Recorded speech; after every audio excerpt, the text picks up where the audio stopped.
ویدوں میں کہا گیا محمد الرسول اللہ کے بارے میں، نراشن سم واجنم واجنی شیدیرم پوشنم سن میری بھی رتھم ن درگا دوسوا سدانو وشو سمانو. پوری دنیا کے لوگ سلام کریں گے، ان کو سلام پیش کریں گے، درود پیش کریں گے. ہے کوئی مائے کا لال جن کے نام پر جن کو درود بھیجا جاتا ہو؟ نہیں بھیجا جاتا. لیکن پروفٹ محمد صلی اللہ علیہ وسلم کو ہم لوگ جب ان کا نام آ جائے درود پڑھنا لازمی اور ضروری ہو جاتا. بتاؤ کوئی مائے کا لال، بڑا بڑا ترم خاں آیا اس دھرتی پر، بڑے بڑے لوگ آئے، بڑے بڑے بہادر، بڑے بڑے بادشاہ اور بڑے بڑے پہلوان اس دھرتی پر آئے. رستم آیا، نوشیرواں آئے، چنگیز آیا، ہلاکو خان آیا، بڑے بڑے لوگ آئے. لیکن کسی کا نام لیا جاتا ہے؟ نہیں لیا جاتا. لیکن محمد صلی اللہ علیہ وسلم کا نام ادب کے ساتھ، احترام کے ساتھ ہم لیتے ہیں. جب ان کا نام لیا جاتا ہے تو ہمارے دل کے اندر ایک الگ طرح کی خوشی پیدا ہوتی. یہ کس نے بتایا؟ کون بتائے؟ محمد رسول اللہ کی فضیلت کون بتائے گا؟ علماء کرام بتائیں گے. اگر علماء نہ ہو، اگر یہ چھپانے پہ آ جائیں، قرآن کی شریعت کی باتیں چھپانے پہ آ جائیں، تو پھر ہمیں سچائی کا کیسے پتہ چلے گا؟ ہمیں کیسے پتہ چلے گا کہ بی بی سمیہ کو بیچ سے چیرا گیا تھا؟ ہمیں کیسے پتہ چلے گا کہ حضرت خباب بن ارد کو انگاروں پر لٹا کر تڑپایا گیا تھا؟ ہمیں کیسے پتہ چلے گا کہ حضرت عمار بن یاسر کی آنکھیں نکال دی گئی تھی؟ ہمیں حضرت زبیر کی آنکھیں نکالی گئی تھی؟ ہمیں کیسے پتہ چلے گا کہ حضرت بشیر ابن جندل کو مدینۃ المنورہ سے مکۃ المکرمہ گھسیٹ کر لے جایا گیا؟ کیسے پتہ چلے گا؟ کون قرآن کریم کی تفسیر کرے گا؟ میرے بھائیوں، علماء کرام کی زیارت کیجئے، ثواب حاصل کیجئے، اولیاء اللہ سے عقیدت سے ملیے، پیران پیر کے سامنے جا کر بیٹھیے، دعائیں لیجئے، زندگی کی رکاوٹیں ان سے مشورہ کیجئے. کوئی بھی معاملہ ہو، وشاورہم فی الامر، تو مشورہ کیجئے اور آگے سرپرست قیادت علماء کرام کے ہاتھوں سونپیے. ڈیفینیٹلی میں آپ کو کہہ سکتا ہوں کہ you will succeed in every matter. ناکام نہیں ہو سکتے آپ.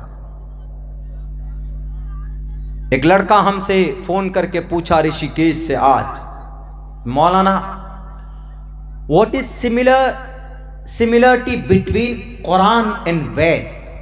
ہم نے کہا اس کا مطلب ہے کہ قرآن اور وید میں کیا سمانتا ہے، کیا یکسانیت ہے. دیکھیے، وہ ایک پی ایچ ڈی کا مطلب ڈاکٹر آف فلسفی کی پڑھائی کر رہا. اس میں ایک ٹاپک ہوتا ہے، اس کے اوپر مضمون لکھتے ہیں، ریسرچ کرتے ہیں ڈیپ میں جا کر. تو اس کو دیا اس کے ٹیچر نے کہ اس ٹاپک کے اوپر لکھ کر لاؤ. اس نے لکھا پورے رشیکیش کے جو وہ یونیورسٹی ہے اس میں اندر تنہا یہی ایک لڑکا ہے جو مسلم ہے، ایک ہی لڑکا ہے. باقی سب اس میں سناتن دھرمی ہیں، دوسرے ڈیفرنٹ الگ الگ مذہب کے لڑکے. بہت مشکل سے اس کا ایڈمیشن ہوا. تو وہاں جو پروفیسر لوگ ہیں، جو پڑھانے والے ہیں، تو اس کو تھوڑا الگ نظریے سے بھی دیکھتے. تو اس کو ٹاپک دیا کہ واٹ از، تم اسلام مسلم ہو، you are a Muslim and you know lot of about your Islam, بہت کچھ جانتے ہو گے تم اسلام کے بارے میں. لکھ کر کے لاؤ کہ what is relation, what is connection between Quran and Veda کیا رشتہ داری ہے دونوں میں، کیا یکسانیت ہے؟ لکھ کر کے لاؤ۔ اس نے لکھ کر کے لا کہ ایک ایسی گرنتھ ہے کہ جس کے اوپر قرآن کے ذریعے روشنی ڈالی گئی ہے، بتایا گیا ہے کہ یہ ایک ایشوریہ گرنتھ ہے، یعنی ایک ایسی چیز ہے کہ جس کو سمجھنے میں قرآن کی ضرورت پڑی۔ تو وہ پروفیسر صاحب دیکھ کر کے غصے میں آ گئے، انہوں نے کہا کہ ایسا کیسا ہو سکتا ہے، ہمارے وید کو پہچاننے میں ہمیں قرآن کی ضرورت پڑی، ہمیں نہیں چاہیے یہ قرآن۔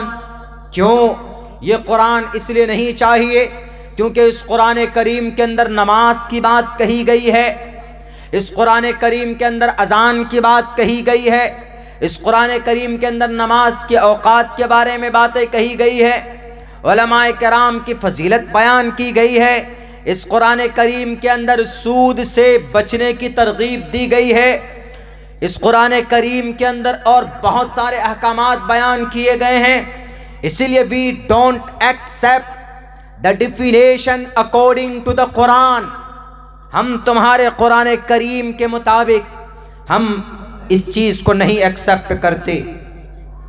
تو اب بتائیے، اس بچے کو ضرورت پڑی، ہی کالڈ می، مجھے اس نے کال کیا، مجھ سے اس نے پوچھا، تو اس نے مجھے بھیج کے دیا جو ہم نے پڑھا ہے، اس کے اندر اتنے مجھے یقین نہیں ہو رہا کہ اتنے بڑے پروفیسر ہو کے ان کے اندر اتنی کڑھن یعنی اتنی عداوت بھری ہوگی قرآن کے تعلق سے، اذان کے تعلق سے۔ تب جا کر ایک بات سمجھ میں آئی کہ مدھیہ پردیش کے اندر وہ جو مسجد کے مینارے توڑے گئے، ابھی 5 مسجد کے میناروں سے جھنڈا اتار کر مسلمانوں کے دلوں کو ٹھیس پہنچاتے ہوئے جو مسجد کے مینارے توڑے گئے، وہ غیر قانونی بھی تھا لیکن غیر انسانی بھی تھا، انسانیت ہیومنٹی کے خلاف بھی تھا۔ وہ چیز کہاں سے آئی؟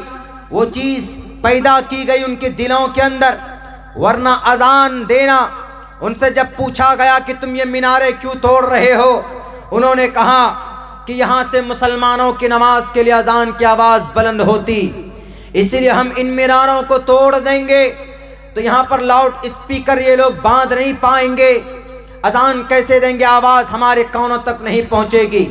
میرے ہندو بھائیوں، میں ادب کے ساتھ کہنا چاہوں گا، ہم اس قوم کے، ہم اس نبی کے امتی ہیں جو صرف ہمارے لیے نہیں ہیں، جن پر صرف ہماری جاگیرداری نہیں ہے، بلکہ آپ پیار سے دیکھو، آپ محبت سے دیکھو،